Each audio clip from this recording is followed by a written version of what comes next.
Factsverse presents. The Queen and Prince Philip have been married over 70 years, but they're actually blood relatives. Before we get into this scandalous video, help us spread the word about Factsverse by clicking that like button. Also, be sure to subscribe and click the notification bell so you don't miss our future videos. It seems as though you just cannot pick up a magazine or watch TV today without hearing something about the royal family. The wedding of Princess Diana and Prince Charles was televised all over the world. Millions of people watched. And the same was true when Prince William married Kate Middleton and when Prince Harry married Megan Markle. These weddings were a bit different from the wedding of Queen Elizabeth II and Prince Philip, though, because royal weddings back then were not televised. Queen Elizabeth II and her husband Prince Philip, they met when they were very young. Queen Elizabeth was only 13 years old when she fell in love with Prince Philip, who was a naval officer and older than her at the time. After meeting, the couple began writing letters to each other and soon a romance blossomed. Queen Elizabeth's family had reservations about Prince Philip, but love won and they were married in 1947.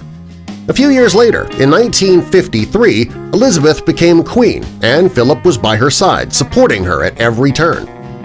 The two had very different childhoods. Elizabeth grew up with the usual royal privileges and never wanted for anything.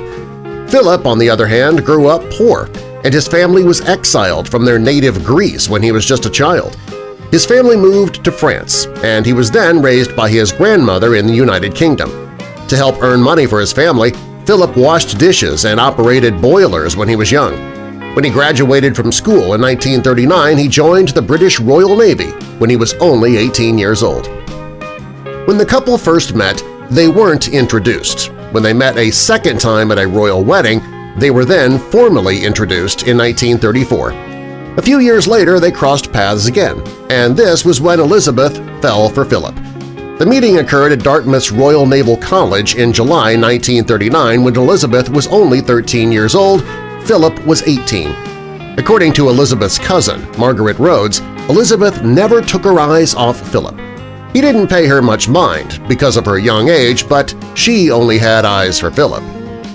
Elizabeth's family didn't approve of Philip at first. He was a foreign prince with no money and no land, and that worried Elizabeth's family. They also didn't like his loud personality, which was in sharp contrast to Elizabeth's father's mild-mannered personality. When the couple married, they did so in secret. Elizabeth's parents didn't know, but when she told them, they asked her not to announce her formal announcement until after Elizabeth's 21st birthday. The British media became preoccupied with Philip's foreign origin. After World War II, a huge controversy began when news of Philip's sister's marriages to German noblemen who were likened to the Nazis were discovered. The constant negative media attention was difficult for Elizabeth and Philip, but they didn't care. Love still prevailed. To appease the press, Philip changed his religion from Greek Orthodox to the Church of England. Because World War II had just ended and Britain was still recovering, Elizabeth had to use ration coupons to order her wedding dress, and this also had a significant impact on the guest list.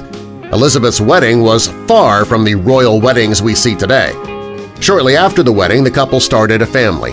Prince Charles was born in 1948, Princess Anne was born in 1950. When the children were young, the family was away from home a lot because Philip was working in Malta with the Royal Navy. Soon, Philip gave up his post in the army to be at Buckingham Palace with his wife and family. The couple stuck together through thick and thin. Prince Philip hated the idea of the tradition of the royal family because his children could not have his last name. When Queen Mary passed away and Elizabeth became queen, she made a few unprecedented changes. They decided to use the last name Mountbatten-Windsor for the last name of their male descendants who didn't have royal titles. In 1960, Elizabeth gave birth to Prince Andros, and in 1964, Prince Edward was born. They were a happy family. The Queen and Prince Philip have been married over 70 years, but it turns out they're actually blood relatives. It's not uncommon for royal families to be interconnected in some way. Royals would marry into different European dynasties to create alliances for political gain. Both Prince Philip and Queen Elizabeth are related to Queen Victoria, who sat on the British throne from 1837 until 1901. She married Prince Albert, and they had 5 daughters and 4 sons. They had 42 grandchildren. 8 of them became European monarchs. So they are very distantly related, but they do still share a bloodline. Subscribe for more.